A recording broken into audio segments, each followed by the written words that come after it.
Il lui donne du caviar à la petite cuillère.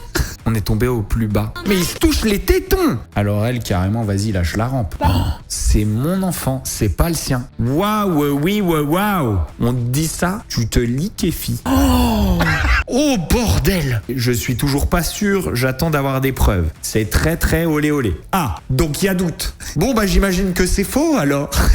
Honnêtement, moi j'ai pas confiance en eux. Oh, ce qu'on va se mettre.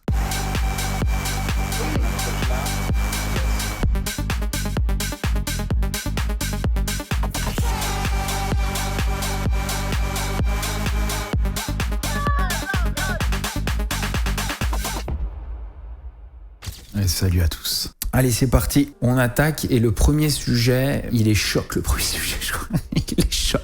C'est parti et le premier sujet, c'est La Menace. Je sais pas si vous connaissez ce créateur de contenu, La Menace. C'est un peu un créateur de contenu masculiniste, un peu bling bling, qui fait une fois de temps en temps aussi des trucs un peu stylés. Il donne de l'argent à des gens, il essaye de faire le businessman. Bon, voilà. Eh bien, regardez, il a fait une vidéo où il sauve un migrant de la noyade en pleine mer. Oh, je sens que ça va pas être scénarisé cette histoire. Oh, viens là, oh. Donne ta main. Viens. C'est bon. Doucement. Franchement, par pitié, dites-moi que c'est vrai. Parce que c'est génial de sauver un migrant, c'est vraiment génial, c'est stylé, hein. Mais je doute de l'éthique réelle de scénariser un sauvetage de migrants. Je doute, on va regarder, mais je doute. Si jamais c'est scénarisé, je sais pas trop si c'est ok. C'est bon ou pas? Reste, stabilise, tu vas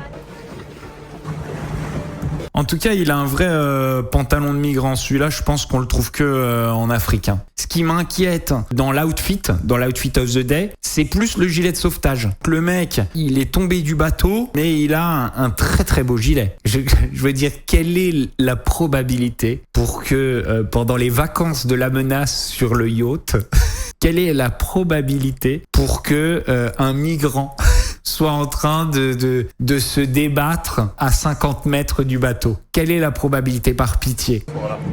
Assieds-toi, pose-toi. Comment tu t'appelles? Ça s'appelle à bout de souffle. Je pense bien que tu manges un peu. Bon, on va dire ça, comme ça. Là, c'est normal qu'il y ait encore froid. C'est normal. Tu passes très froid ou très froid. Installe-toi. Voilà. Vous savez pourquoi je sais que c'est scénarisé? C'est scénarisé parce que il y a une assiette de caviar là qui est commencée et sur le compte de La Menace, il y a aussi un réel qui a été fait où il était en train de manger du caviar dans l'assiette. Ça veut dire que clairement, ils sont en train de faire leur série de vidéos. C'est la journée tournage. Alors aujourd'hui, journée tournage, bon, on commence par l'assiette de caviar. Qu'est-ce qu'on pourrait faire avant de finir l'assiette de caviar avec l'assiette de caviar pour la mettre à bon usage? Est-ce que on ferait pas un sauvetage de migrants et après on lui fait bouffer le caviar? Oh putain, la bonne idée. Là, il y a du sucre là-dedans, c'est très bien, c'est très important. Et ça, c'est du caviar. Oh, il nous prend pour des jambonneaux, Menace. Il nous fait du Dylan Thierry en fait là, La Menace. C'est du Dylan Thierry qui nous fait le sauveur de l'Afrique. Il lui donne du caviar à la petite cuillère. Allez, une bouchée pour papa, une bouchée pour Abou. Oh, il se fout de notre gueule. Je suis pas sûr que ce soit très éthique. Pour moi, c'est un peu border. Je sais pas ce que vous en pensez, mais je trouve ça un mini borderline. Du coup, les amis, on vient d'arriver sur la terre ferme. Abou grelotte encore. Hein. C'est bon, Abou, là, t'es plus censé grelotter. Tu peux être plus relax. Tu passeras la nuit ici, et demain matin, on ira t'acheter de nouveaux vêtements. Donc, voici ta chambre, Abou. Normalement, tu as des services. Moi, je me demande comment ils ont recruté Abou. Même le recrutement, il me paraît problématique. Vous avez vu l'assiette de caviar? Bah, l'assiette de caviar, elle est là. Donc, soit il était en train de manger du caviar quand tout d'un coup, sorti de nulle part, à la jumelle, il a vu un migrant à l'horizon se noyer. Et du coup, il s'est dit, est-ce que ce serait pas le migrant qui finirait l'assiette de caviar? Soit c'est la journée tournage. soit le caviar n'a pas bougé. Le migrant a été secouru 1 ou 2 jours plus tard. Mais du coup, le caviar qui a été donné au migrant a été périmé, ce qui est possible aussi, ce qui serait encore moins éthique, à mon sens. En tout cas, ce qui est sûr, c'est qu'il se fout bien de notre gueule. Je vais vous le dire, ça y est, c'est fini, quoi. Il y a plus d'éthique, il y a plus de cœur, il y a plus de réalité, il y a plus d'humanité. On est tombé au plus bas. En tout cas, lui, il a pas peur d'aller en enfer. Vraiment, il croit en rien. Le mec, pour lui, c'est sûr, c'est sûr, après la mort, il y a que le paradis. On vient de retrouver des images de Zatis dans un clip de Sarah Frézou. Ça, c'est Zatis. Regardez-moi ce flow là. Zatis en legging en train de twerker. Mais il se touche les tétons. Il se touche les tétons. Là, il se touche carrément les tétons. Il se traite. Il fait comme ça. On se traite pas pour un clip. On se trémousse pas. On cambre pas. C'est l'islam de Guénam, ça. Hein. Oh là là! Non, il prend des selfies de son boule. Il prend des selfies de son boule pendant qu'il twerk. Oh, le malade mental. Lui, il rentre plus à la mosquée. Hein. Il est ban de la mosquée, le gars. Oh. Là, il va falloir 2-3 ramadans pour se faire pardonner ça. Non! Qu'est-ce qu'il a fait là? Il a fait genre, il mettait des petites claques sur les fesses, sur les fesses de son pote. Là, c'est trop là. C'est une sortie de route comme jamais. Vivi, dans son dernier podcast, elle a parlé pour changer de son ex. C'est fou ce qu'elle dit. Écoutez bien. Enfin, en fait, en soi, je le connaissais même pas, Lorraine. Je voulais un enfant, en fait. C'était comme ça. De quoi? Elle vient de dire, je le connaissais même pas, Lorraine, je voulais un enfant. Peu importe, il était là, j'ai fait un enfant avec. Alors elle, carrément, vas-y, lâche la rampe. Non mais la malade. Alors déjà, premièrement, c'est pas du tout ce qu'elle disait à l'époque. Genre, on remixe l'histoire. Alors on sait pas si c'était à l'époque le vrai et maintenant le faux, ou si aujourd'hui c'est le vrai et avant le faux. Mais c'est un truc de malade. Je le connaissais pas, je voulais juste un enfant, je m'en foutais de lui. Je voulais juste quelqu'un qui mette dans le process, mais Lio me ressemble, quoi. Oh lolo. Et puis le manque de respect même pour l'autre gars, quoi. Pour le gros gag à Dubaï, là. Et quelle horreur. Genre, en fait, je t'ai pris, mais c'était toi ou un autre, je m'en foutais, quoi. Je voulais juste faire un enfant. Vous imaginez? Déjà qu'il est rougeau de base, là, à l'heure actuelle, il doit être écarlate, le type. C'est mon enfant. Ouais, je suis d'accord. On peut pas... Oh, c'est mon enfant, c'est pas le sien. C'est mon enfant, c'est ça qu'elle est en train de dire. Waouh, oui, waouh. Mais même si c'était pas vraiment la bonne personne, en fait, je me suis mis complètement des œillères. Genre, j'ai ignoré toutes sortes de red flags que j'avais pu voir. Et j'y suis allée, genre. Donc en plus, elle dit pas, genre, vas-y, go, c'était n'importe lequel. Elle dit, déjà, c'était n'importe lequel, mais en plus, il était naze. C'était un golf, tellement, un 18 trous de red flag. Genre, il y avait des drapeaux partout. D'ailleurs, à propos de Lio, il y a quelqu'un il y a l'un d'entre vous qui m'a envoyé un message. Il est trop drôle, je suis obligé de vous le partager. Ne me tombez pas dessus, s'il vous plaît. C'est pas moi qui l'ai écrit. L'ex de Vivi, il a les yeux verts, non, et elle a les yeux bleus. Leur fils a les yeux marrons. Niveau génétique, c'est très rare. Normalement, parents vert plus bleu, 50% de chance bleu, 50% de chance vert, moins de 1% de chance marron. Je dis ça, je dis rien. Me mettez pas dans vos sauces là. Vous voulez insinuer quoi exactement? Moi aussi, je mange des oignons comme ça. Oh putain. Oh bordel de cacahuètes. Moi aussi, je mange des oignons comme ça. Et il ressemble à mon neveu. Oh, mes zut de flûte. Alors, The Designer Revenge, il a fait une vidéo sur Adé Laurent. Et bon, moi, je vous l'ai dit, hein, Adé Laurent, c'est mon pote. Je l'aime beaucoup. Mais voilà, c'est pas pour ça que s'il y a une petite sauce qui sort, je vais pas la couvrir. On regarde. La pose d'Adé Laurent, c'est un sacré challenge. Alors là, bravo. Force à toi d'être sorti avec l'un des anciens plus grands arnaqueurs du monde de l'influence, intouchable et protégé par les plus grands blogueurs de France, sans que jamais il n'en paye les conséquences. Donc maintenant, tu n'en fais plus de placement de trading? Tu renvoies jamais sur un Telegram où il y a du trading? Je fais de la pub Telegram sur trading, ouais. C'était encore avec Amir, là? Yes.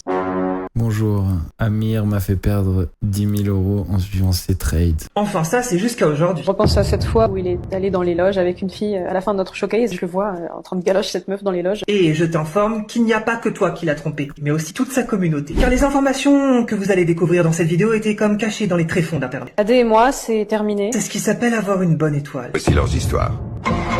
On n'était pas prêt à assumer notre relation et l'éternel charreau qu'on connaît. Bien Laurent n'a jamais rien assumé à part ses galipettes de chambre. Ce qu'on sait beaucoup moins, c'est qu'il n'y a pas plus tard qu'1 an et demi, il a été piégé dans un live par un collectif qui s'appelle le collectif AVI. C'est vrai qu'on n'a pas entendu parler de ça, de quand Adé Laurent a été piégé par le collectif Avis. On n'a pas été informé de ça. Enfin, en tout cas, si je l'avais entendu, j'aurais regardé un peu. Association de défense de victimes des influx voleurs qui travaille avec des juristes, des vrais professionnels et pas des blogueurs de télé-réalité. Est-ce qu'on était en couple pour le buzz? On a Il envoie pic sur pic à Samzira. Parce que quand il parle d'un blogueur qui protège Adé Laurent, c'est Samzira. Il envoie pic sur pic. réellement été en couple maintenant, parce que lui était prêt à le montrer. Alors s'il était parti pour assumer autant votre couple qui n'assume ses casseroles du passé, vous auriez fini dans un gîte du Limousin. En 2022, Adé Laurent a fait de la publicité pour 2 sites de contrefaçon de AirPods. Il y a eu 2 sites de Pods, un qui s'appelle Pods et un qui s'appelle Daypods. Par rapport aux marques, j'ai aucun souvenir des placements de produits par rapport à... Comment ça? Bipod se souvient avoir fait un placement de produit pour des AirPods, ouais. Je pense que j'ai fait Daypods, ouais. Trouve ainsi des centaines de commentaires sur le site anti-arnaque et parmi les influenceurs cités, Adé Laurent. Option numéro 1, ceux qui n'ont jamais rien reçu. Option 2, ceux qui ont reçu le produit. Oh là là là là, il est remonté, il a fait une enquête, hein. Il a fait une enquête Designer's Revenge. Aïe aïe aïe. Le site, d'après les petits manuels qui sont fournis avec, ces influenceurs ont fait passer ces AirPods pour des très bonnes copies. Franchement, les AirPods, si je dis que c'est des Apple alors que c'est pas des Apple, c'est une publicité mensongère. On est dans de la contrefaçon aussi. Moi, je dis pas que c'est des Apple. Aucun sens. AirPod est une marque déposée Même si tu dis AirPods, ça va pas, hein. par Apple. Essaye encore. Y'a pas que les tromperies que t'as du mal à cacher. Il a une vie bien trop agitée pour moi, je pense. Beaucoup trop malhonnête pour toi. À la même époque, Adé Laurent faisait du business avec un certain Amir LZN. Visé par une enquête de la justice pour s'être filmé avec, comment dire, des jouets qui font du mal, mais aussi pour avoir ruiné des gens en leur promettant de les rendre riches grâce à des formations de copy trading. Tenez-vous bien, Amir, c'est aussi l'un des principaux anciens collaborateurs de Laurent Billionnaire. Cette star de télé-réalité est Mon Dieu. accusée d'avoir arnaqué des dizaines de personnes. Il s'agit de Laurent Correa. Quand t'as aimé quelqu'un, ça s'efface pas du jour au lendemain. Les interviews aussi, ça met du temps à s'effacer. Dans le live dans lequel il s'est fait piéger, Adé Laurent va d'abord dire que c'est son ancienne agence d'influence qui est Il responsable. a fait de la pub pour du trading sur Snapchat. Tu te souviens de ça? Déjà, j'étais en agence, je suis en safe. Amir faisait partie des clients. Avant d'admettre avoir arrêté après la nouvelle loi, J'ai arrêté après la nouvelle loi influenceur. se vendant Ça lui-même. fait pas mal de temps que j'ai arrêté de placement de trading. Ouais. Mais j'assume. Et quand les enquêteurs qui sont en train de l'interviewer vont lui rappeler que la loi sur les placements de produits dans l'influence n'est pas encore passée à ce moment-là, il va encore changer de version. Tu as fait de la pub pour du trading. Il y a après 2 mois. À la fin de cette interview, il va carrément admettre avoir travaillé avec ce fameux Amir sans passer par son agence. T'es encore avec Amir là? Yes. Ok. Et donc là, cette fois, c'était en direct ou c'était encore par agence? Non, j'étais avec lui là. Oh là là là là là là là là là là, mon Dieu, mon Dieu, mon Dieu, mon Dieu. Moi, à la limite, vous savez, des influenceurs qui ont rien fait de mal ces dernières années, je vous jure, il y en a extrêmement peu. Genre, il y en a extrêmement peu. Même les influenceurs un peu, un peu bonne image, un peu stylés que vous connaissez aujourd'hui, même eux, pour qu'un mec ou une meuf ait 0 erreur, 0 casserole, ça existe quasiment pas. Mais là, pour le coup, Adé, il en a fait. Et moi, je le savais. Ça n'empêche que c'est un gars que j'aime bien. Mais je suis pas d'accord avec certaines choses. Mela Knight a 32 ans. Regardez, Jérém Star pensait qu'elle avait 40 ans. Quel âge toi, ma belle? 32 ans. Seulement? Je suis sur Google, je peux pas mentir. Non, je pensais que t'avais 40, 45. T'as 30. Ouah, tu fais ça à une meuf? Ouah. Oh, la claque qu'elle vient de se prendre. On te dit ça, tu te liquéfies. 32. Non, parce que ça fait longtemps, tu vois. Bah, c'est là que je me dis, je vieillis bien. Oh Oh, les balles sifflent. Retour à la jungle. Alors là, il va falloir s'en remettre. Oh, bordel. Oh là là. Alors après, honnêtement, regardez sa tête. Moi, je me suis toujours dit ça. Je me suis toujours dit, Mel, elle fait extrêmement vieille. Et du coup, je pense honnêtement que Jérém Star, il est en train de faire un truc que j'adore faire. C'est faire une blague à quelqu'un en face qui est nourri de vérité et que tu fais passer pour une blague pour que ça soit drôle. C'est une forme d'humour. Tu vas voir que pas du tout. T'as 32 vraiment? Mais oui, regarde, je suis sur Google. Tu mens. Je mens. T'as truqué les résultats de Wikipédia. Ce qui est marrant, c'est qu'elle calcule pas du tout que Jérém Star est en train de se payer sa tête. Et en fait, elle s'énerve même pas. Genre, elle est en train d'essayer de prouver. Elle est en train de dire, non mais si, regarde mon passeport. Je te jure. Pas du tout. T'as Qu'est-ce qu'il 32 ans seulement? Mais oui, qu'est-ce qu'il a, mon visage? Mais je suis choqué, t'as fait la Villa des Cœurs Brisés il y a au moins 15 ans. C'est vrai en plus. Peut-être qu'elle ment en fait. Peut-être qu'elle ment. Peut-être qu'en fait, elle peut embrancher directement sur Cougar Island là. Et excusez-moi, regardez ça. Regardez cet arrêt sur image. Enfin, je veux dire... Just Riyad, qui vient d'aller voir le film sur Michael Jackson. Bon, la famille sort du cinéma là, j'ai vu le film Michael Jackson. Dites-moi la vérité, est-ce que c'est vrai ce qu'il y a dans le film? Genre en gros, est-ce qu'ils ont pas un petit peu abusé à quel point c'était une star? Parce que là dans le film là, les gens ils voient Michael Jackson, il s'évanouit, ça s'évanouit, ça tombe par terre. Les gens ils pleurent, quand ils le voient ils pleurent. Mais, les gars, j'ai pas connu Michael Jackson genre 1980 etc. Donc dites-moi, rafraîchissez-moi la mémoire. Parce que je trouve... Vous savez que moi, Michael Jackson, c'est un peu ma génération. Moi j'ai jamais, mais alors jamais, pas une seule seconde écouté Michael Jackson ou su trop qui était Michael Jackson. Je me suis jamais intéressé à Michael Jackson. Ça m'a jamais intéressé et j'ai jamais été attiré par sa musique. Jamais. Et pour moi, c'est vraiment la sensation planétaire que j'ai jamais compris. Genre, je peux pas écouter quoi. Peut-être j'étais trop jeune. Et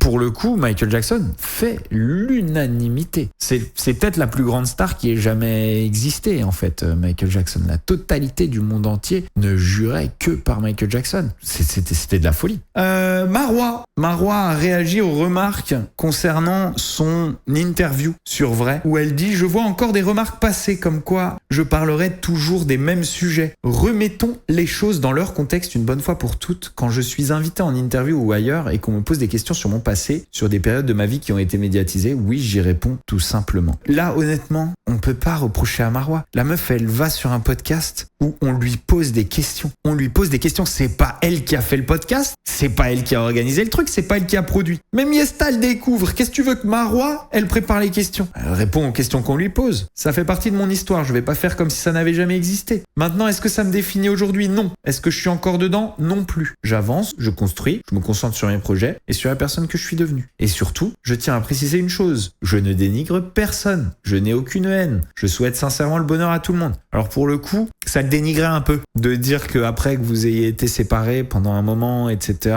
il t'insultait, ça le dénigrait. Après, c'était la vérité. Mais c'était une vérité qui dénigrait quand même. Pour le coup, ça le dénigrait légèrement, l'ami Kejo. Mais à un moment donné, il faut arrêter de transformer chaque réponse en polémique et arrêter de suivre bêtement des raccourcis tout faits. Arrêter de faire les moutons. Je réponds avec respect, avec honnêteté et sans mauvaise intention. Et on rappelle que Marois a lancé, à la suite de ses problèmes avec son ancienne collaboratrice, a lancé sa marque qui est quand même très très proche en termes de bijoux de ce qu'elle faisait avec son ancienne collaboratrice. On a très très hâte de voir laquelle des deux marques va prendre le dessus. Stéphane Tapi, vous vous rappelez Stéphane Tapi, le mec qui a pété un câble sur le plateau de Tout Beau Tout Neuf, qui a tapé un autre chroniqueur. Le mec dans une montée d'adrénaline a mis KO l'un des autres chroniqueurs sur le plateau pendant la pub. Eh bien, il revient sur Tout Beau Tout Neuf pour faire des excuses. C'est parti. Voilà, il n'y a pas de mais. Derrière la violence, il n'y a pas de mais. C'est une connerie. Je suis ravi que t'aies rien de grave. Quand j'ai revu les images, ça m'a fait très peur aussi. Je pense que ce qui m'a réellement fait dégoupiller, c'est que quand je suis arrivé ici, il y avait deux personnes que je connais. Valérie, qui était pas là le vendredi, et toi. Et que les deux premiers vendredis où j'arrivais, t'étais le premier à arriver dans la loge, et on a parlé plein de fois, notamment de cette histoire. Et tu savais que ça se passait vraiment pas bien en ce moment. Et je me dis, mais pourquoi lui? Pourquoi lui? Si c'est Monsieur Marie qui en parle dans une chronique...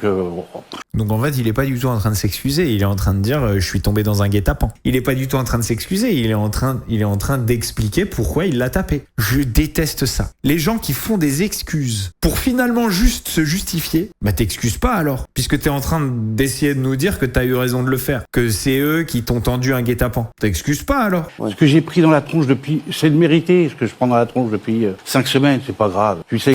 Il nous parle quand même du harcèlement qu'il a vécu entre-temps. C'est mérité, c'est pas grave, mais il nous dit quand même que ça a été dur.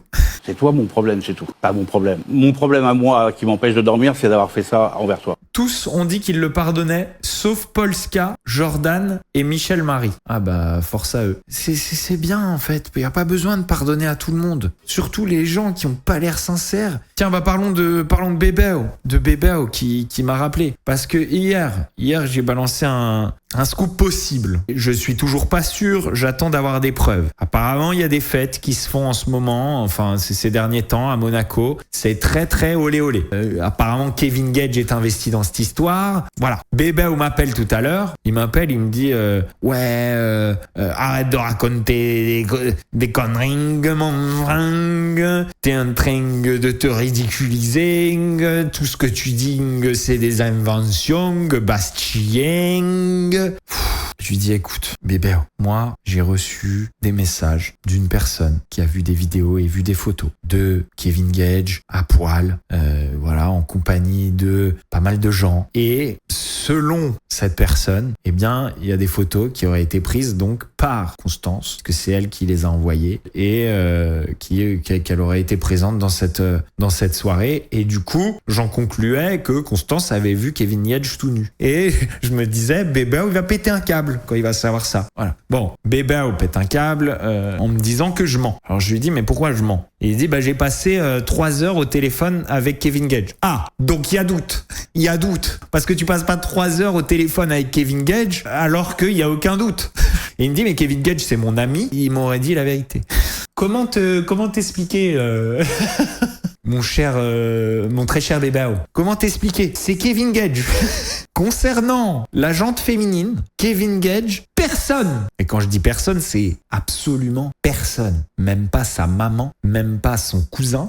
D'ailleurs, son cousin, entre parenthèses, pour le coup, il en a fait les frais. Même pas ses plus proches amis, même pas sa femme, même pas sa fille. Personne ne peut faire confiance à Kevin Gage. Jamais. Ça n'existe pas. Peut-être dans d'autres domaines, attention. Mais pas dans le domaine de la jante féminine. Et lui, il me dit, Kevin, j'ai passé 3 heures avec lui et il m'a dit que c'est faux. Bon, j'imagine que c'est faux, alors. Le fou. Mazel tov, alors. C'est faux.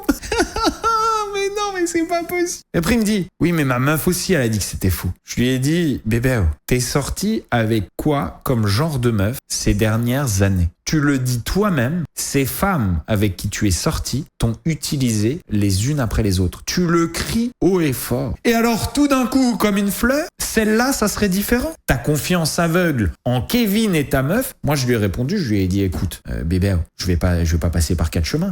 Honnêtement, moi, j'ai pas confiance en eux. Voilà. Je n'ai ni confiance en ta meuf, ni confiance en Kevin. Maintenant, ce que j'ai dit à bébé, pour conclure, je lui ai dit, mais de toute façon, pourquoi tu m'appelles toujours pour me parler de tes histoires là? Pourquoi tu m'appelles toujours au pire moment? Appelle-moi quand on est en live et on en parle. Et il me dit, non, je te donne pas de gaz, machin, etc. Je lui dis, mais bébé, ça veut dire quoi tu me donnes pas de gaz? C'est quoi ton business aujourd'hui? C'est quoi ton travail? C'est quoi ton travail aujourd'hui? Ton travail, c'est de faire parler de toi. Tu vas pas me dire que tu penses honnêtement que t'es rappeur ou que t'es acteur ou que t'es mannequin de la Fashion Week. Je lui ai dit, aujourd'hui, tu gagnes ton argent grâce au live match, pas grâce au rap, pas grâce au festival de Cannes, ni grâce à la musique. Tu gagnes ton argent avec des live matchs en disant tapoter.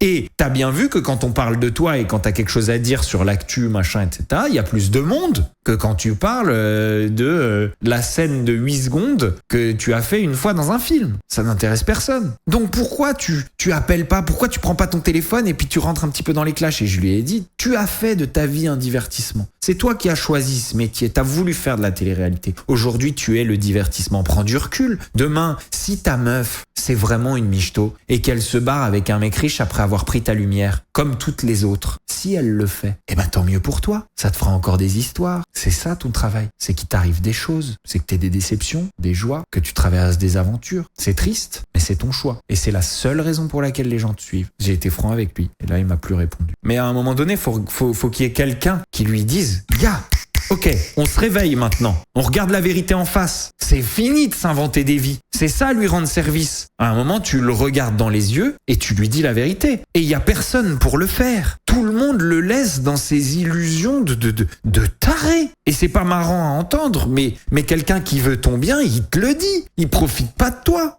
Cory, juste avant de se retrouver en prison au Maroc, regardez, sur un étal... au Maroc de jus de fruits. Elle a fini par vendre autre chose que des fruits. Elle a fini par rentrer dans un autre commerce. Elle est aujourd'hui en prison au Maroc pour trafic de drogue. Hein. Pour trafic de drogue. Elle a essayé de rentrer en France avec Julien Bert Airlines et elle s'est fait choper. Les amis, c'est 10 kilos. 10 kilos dans la valise. Alors pour le coup, elle, c'était pas comme Julien Bert de la neige profonde. C'était de la cannabis, hein, si je me trompe pas. Voilà, en tout cas, son mec. Alors moi, je savais pas qu'elle avait un mec parce que la dernière fois que je l'ai croisée, c'était d'ailleurs il y a pas si longtemps, dans le backstage de Aja. Elle est venue avec un autre gars que j'ai trouvé très sympa, un pompier de Paris. Et quand le pompier est sorti de la pièce, j'ai fait mais c'est ton mec? Et elle m'a dit l'un d'eux. Elle m'a dit l'un d'eux. Bon, en tout cas, ce mec, alors c'est pas celui que j'ai vu, moi, ça doit être aussi l'un d'eux, celui-là, mais il est plus investi émotionnellement, en tout cas, puisque l'autre, je l'ai pas vu faire de vidéo. Lui, il est plus investi émotionnellement, il est en pleurs carrément. On peut comprendre, hein. Par contre, si on peut le rassurer un peu, on peut lui dire, écoute, il y a des grandes chances que t'étais pas le seul, donc tu peux respirer. Voilà, ça sert à rien qu'elle sorte de prison si c'est pour que tu découvres après que tu fais partie d'une équipe de foot, que tu n'es peut-être même pas le numéro 10. Oh non, il nous a mis une musique triste carrément. On n'entend même pas ce qu'il dit tellement il a mis la musique triste fort. On n'entend même pas ce qu'il dit. Oh non, il a monté plusieurs parties de lui en train de pleurer le jour, un petit peu avant le sunset, la nuit. Oh non, c'est pas vrai, aidez-nous, venez nous en aide.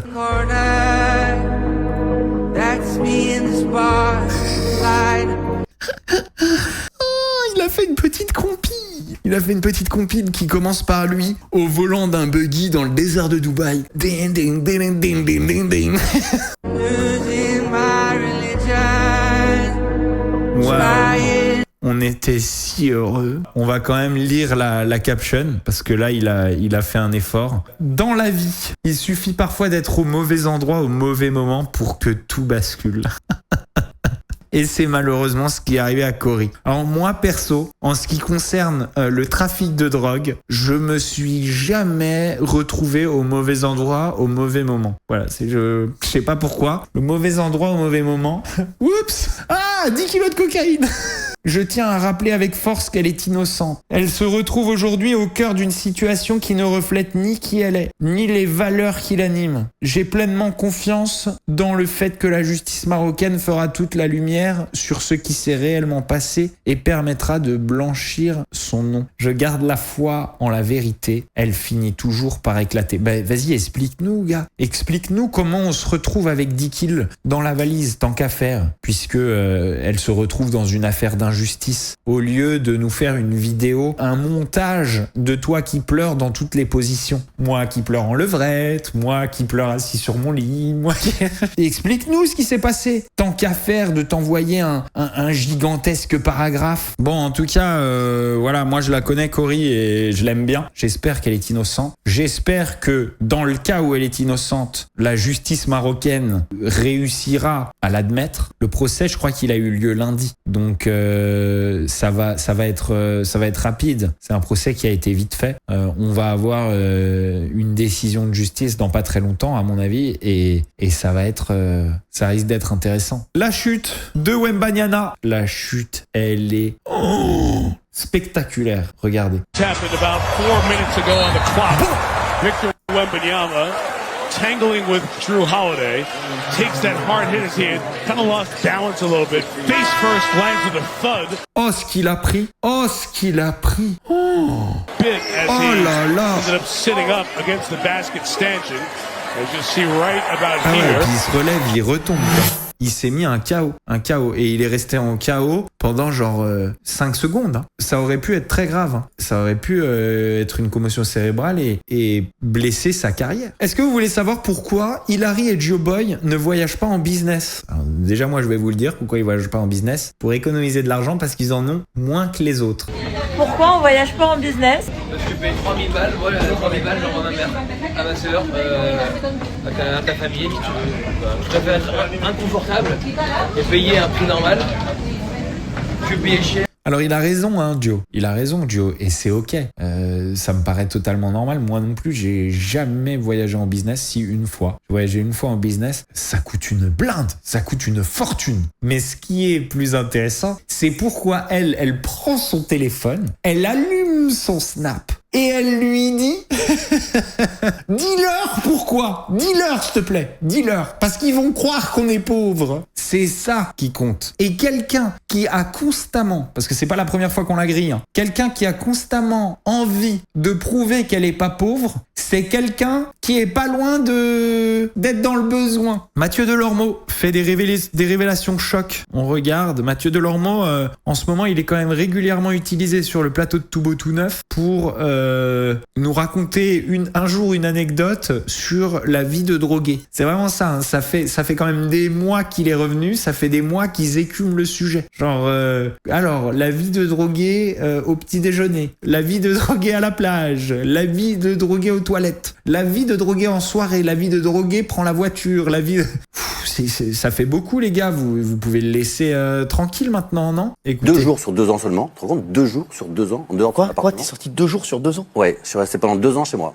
Je crois que je suis sorti. Pendant 2 ans, il est sorti 2 jours de chez lui? Que 2 jours. Et après, tout le reste, effectivement, je faisais livrer ou des potes ou des machins. Et quand vraiment j'avais mal au crâne, je prenais trop de bêtises et j'avais mal à la tête.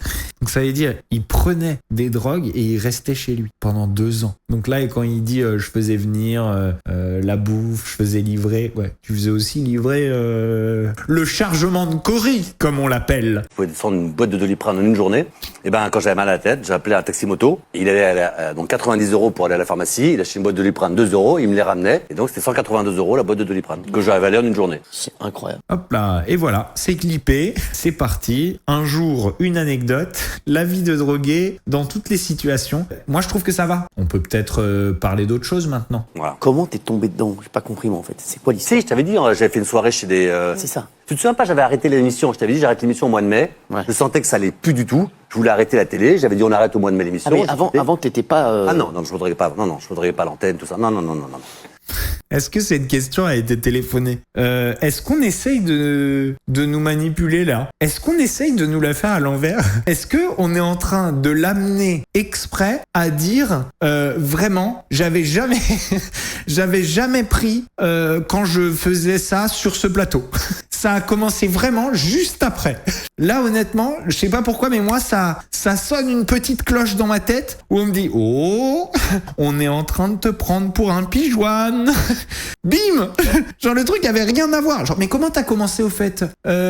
C'était quand t'étais sur le plateau? Non, pas du tout. Pas du tout. Ok, d'accord.